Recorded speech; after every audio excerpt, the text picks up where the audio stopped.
Tamos mga do mga day, ipapakita ko sa inyo ang dating purma ng aming store na nirintahan. Tingnan nyo naman yan. No? Pagpasok mo palang akala mo na sa aquarium ka na, nakakaloka talaga yung blue na yan. Anong akala nila sa amin? Isda, nakakaloka yan. At dito mga do mga day, sobrang baho talaga ng anso. At tingnan nyo naman yan, at grabe talaga ang pag-antos namin sa paglinis niyan. At ang ilobabo nila, oh wow, grabe.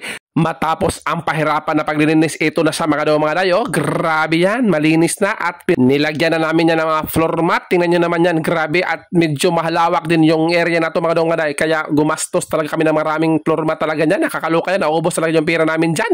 Mas okay kasi pag may floor mat, kahit wala tayong tinda, at least malinis yung ating tindahan. Hindi rin tayo makapag-tiles dyan kasi nag-rent nga lang tayo. At isa pa, wala na tayong budget. Unti-unting mararating ang kalinisan. Tingnan nyo naman yan, wow, grabe yan para makintam na. Hey!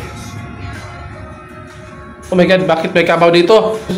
Lumili sa aking bintana, mga dumada, bakit ganyan yung kabaw lumili sa akin? Wah! Para namang magmukhang presentable yung ating tindahan, magdodrawing tayo para sabihing aesthetic. Matapos ang pagpinturo, ang paglinis, syempre naman mas maganda talaga ang business kapag may blessing. Shout out sa iyo Father Joy ng Trinto Agos San Del Sur. Kalit-kalit nga pala yung pag-blessing ni Father Joy dyan kasi ang sabi kasi namin na bukas pa sana yung blessing at ang sabi niya parang walang available na pare. Available naman daw siya, bakit hindi ngayon? Eh sabi namin, Father, hindi kami nakapaghanda. Ang sabi niya, di baling walang handa, basta importante mablessingan yung tindahan nyo. At isa pa, available ako ngayon, alas 6 ng hapon. Wow! Thank you, Father! August 18 nga pala sana ang opening, pero grabe, hindi talaga kinaya sa time. Kaya August 20 na kami nag-open.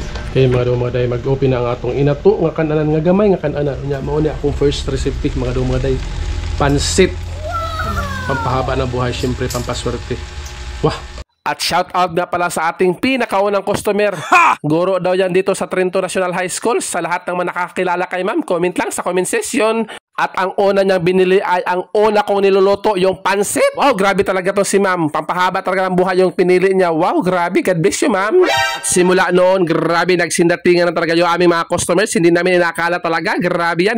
At dahil kami lang dalawa ng misis ko ang nagtatrabaho dyan, wala nang tig-video. At hindi na ako nakapag-video talaga. At sa mga curious kung ano ba talaga ang binibinta namin dito, meron kami ditong maliit na inato na karinderya. Sa mga mahilig ng painting art, binibinta ko lang yan mura. Dito lang yan available sa aming tindahan. Meron din kayong mabibili dito na school supplies at sa mahilig ng hand-painted bag. Grabe talaga, dito nyo lang matatagpuan. At dito lang kayo makakakita ng fresh fruit na shake talaga. Grabe, best seller namin yan. Meron tayong french fries at buy one take one na burger.